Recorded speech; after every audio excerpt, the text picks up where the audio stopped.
ils s'approchent de toi pour faire quelque chose de nouveau. Pour retourner la vie à ce qui est mort. Alléluia. Il redonne la vie.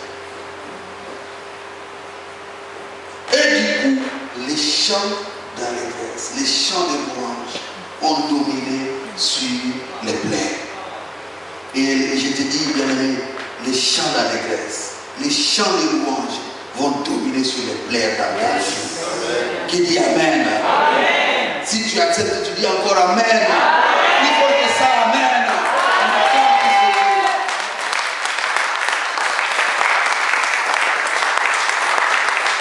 Parce que le Fils unique de son Père a été donné pour la guérison du monde.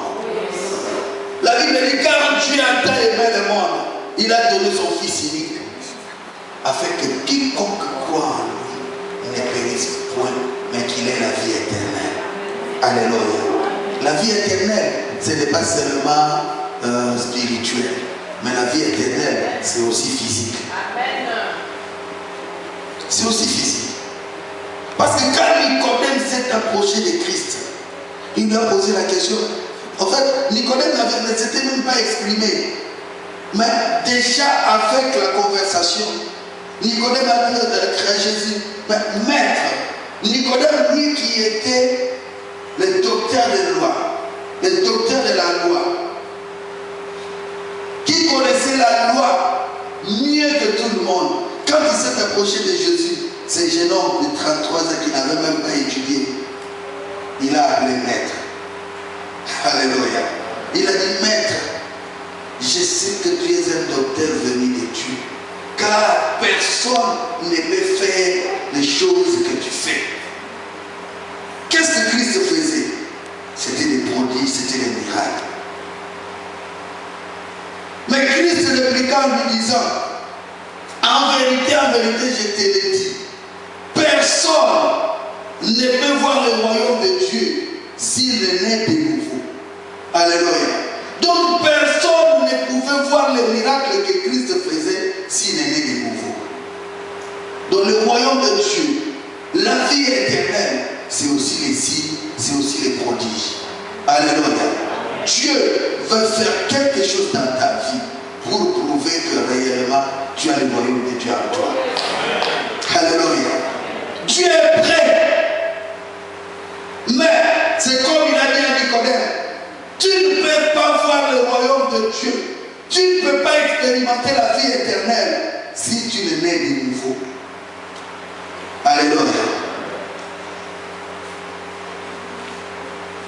Et cette femme-là, qui était dans les plaies, qui était dans la détresse, a vu le royaume de Dieu. Alléluia. Elle a vu le royaume de Dieu. Mais je vais vous dire une chose. Vous savez, quand Christ était dans la maison de Centenier, d'abord, avant qu'il aille, parce que ce sont des récits successifs, avant qu'il aille, les centeniers avaient envoyé des anciens, des juifs, pour demander à Jésus de venir. Et ces gens-là, quand ils sont partis, ils ont demandé à Christ de venir. Ils ont insisté. Ils lui ont adressé des supplications avec insistance pour que Christ aille chez les centeniers. Bien aimé, pour les centeniers, avant de faire le miracle, il fallait insister. Peut-être que tu as beaucoup fait comme les centeniers, tu as prié, tu as insisté, tu n'as jamais vu le miracle. Mais je te dis aujourd'hui, tu n'as pas besoin d'insister. Christ te voit. Alléluia. Il te voit. Parce que quand il a regardé la femme, il a eu pitié. Il était ému de compassion. Peut-être que cette femme-là aussi avait fait comme les centeniers. Auparavant, elle avait prié Dieu pour la guérison de son fils. Mais ça n'a pas arrivé. Et peut-être qu'elle a dit aussi que Dieu l'a abandonné. Oui. C'est la douleur qui peut te faire dire des choses. C'est la douleur. Moi, parfois, Je vais chez les sœurs et les frères. Ils ont des problèmes quand ils parlent. J'aime entendre les paroles de désespoir. Alléluia. J'aime entendre les paroles de désespoir. Et quand j'entends les paroles de désespoir, c'est alors que je dis, oh voilà, c'est là où Dieu va commencer maintenant à agir. Alléluia. C'est là où Dieu va commencer à agir. Mais parfois, nous gardons encore espoir. Nous avons encore de l'espoir. Nous disons, oui, je sais que Dieu va agir. Comme Job avait dit, je sais que mon Rédempteur est vivant. Et il s'élèvera le dernier. Amen. Oui, effectivement, il va s'élever. Mais à un certain moment, nous arrivons au bout. Nous avons amené le certificat d'inhumation. Et là, nous disons, cette fois-ci, c'est fini pour nous. Tu te dis parfois. Vous savez, il y a des situations qui nous arrivent. Tu regardes, tu dis, en tout cas, cette fois-ci, c'est fait. Il y a des solutions. Et peut-être que tu commences déjà à prendre tes dispositions. Alléluia. Oui, prends tes dispositions. Mais Christ va aussi prendre ses dispositions. Alléluia. Et la disposition que prendra Christ va dominer sur ta disposition. Alléluia. Parce que quand tu rencontres le Fils unique de son Père, qui marche avec la gloire, qui marche avec les chants d'allégresse, tes plaies ne vont plus se faire entendre. Ta honte va disparaître. Alléluia. Amen. Peut-être que toi, c'est la maladie.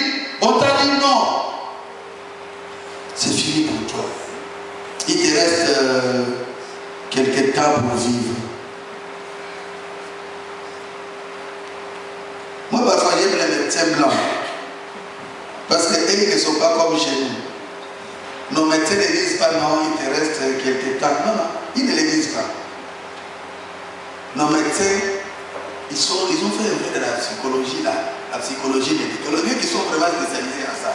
Ils ne te diront pas, en tout cas, ils ne te diront pas, peut-être à un proche de la famille, mais à toi-même, non.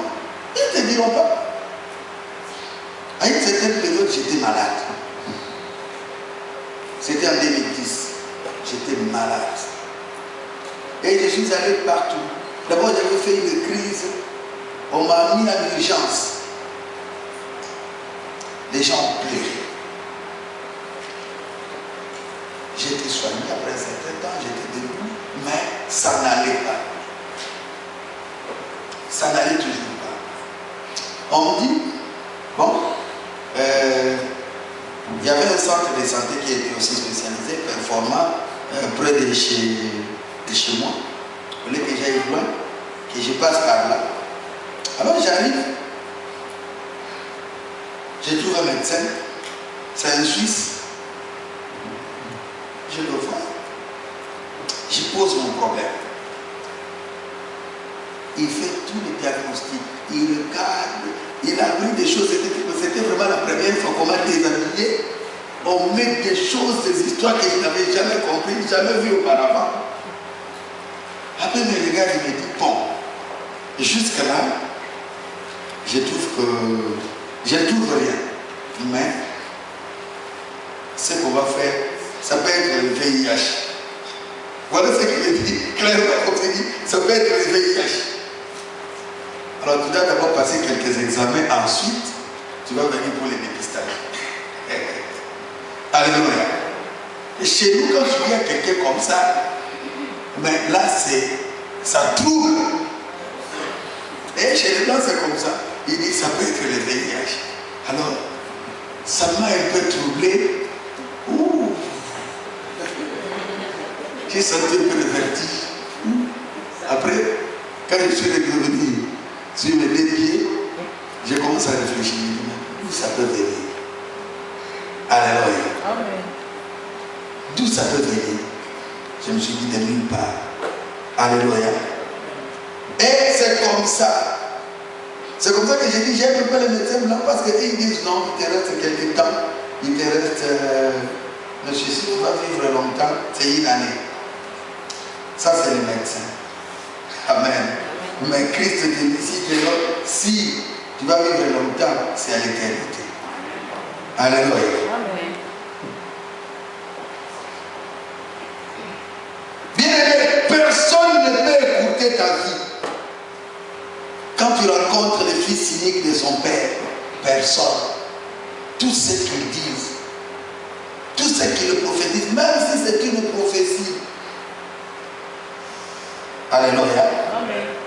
Même si c'est une prophétie, même si ça sort de la bouche de celui qui crache le feu de Dieu, mais quand tu rencontres Christ lui-même, il change tout. Amen. Alléluia. Ézéchias a eu la prophétie. Il ne veut pas de ses dispositions.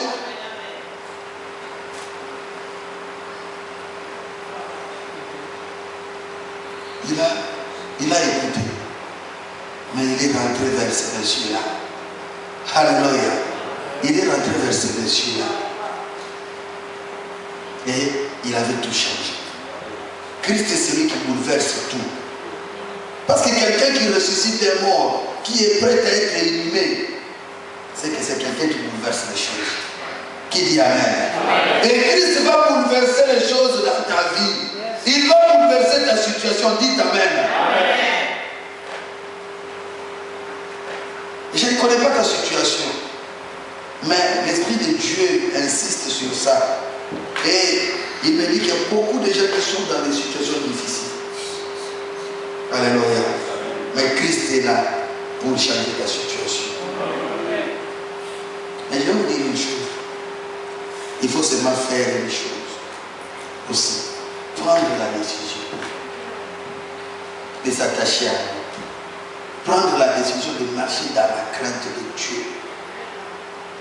Prendre la décision de se sanctifier toujours. Amen. Amen. Amen. S'attacher à sa parole. Bien aimé, vous allez voir la main de Dieu. Qui dit Amen. Amen. Plus fort que ça. Amen. Amen.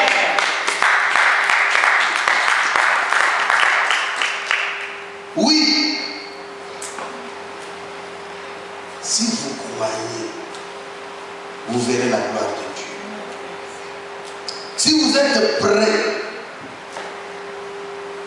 à recevoir les miracles, vous toucherez au miracle. Amen.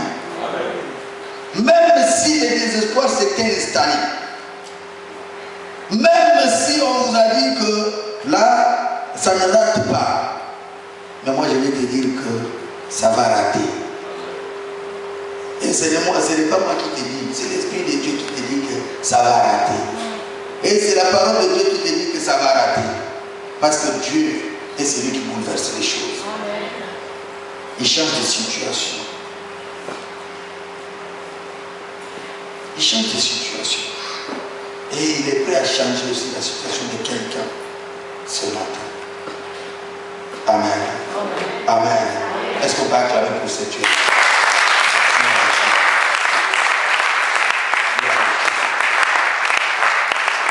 Je veux que nous puissions prier un peu pour que Dieu puisse changer de situation. On va prier pendant une dizaine de minutes que Dieu change nos situations. On se lève.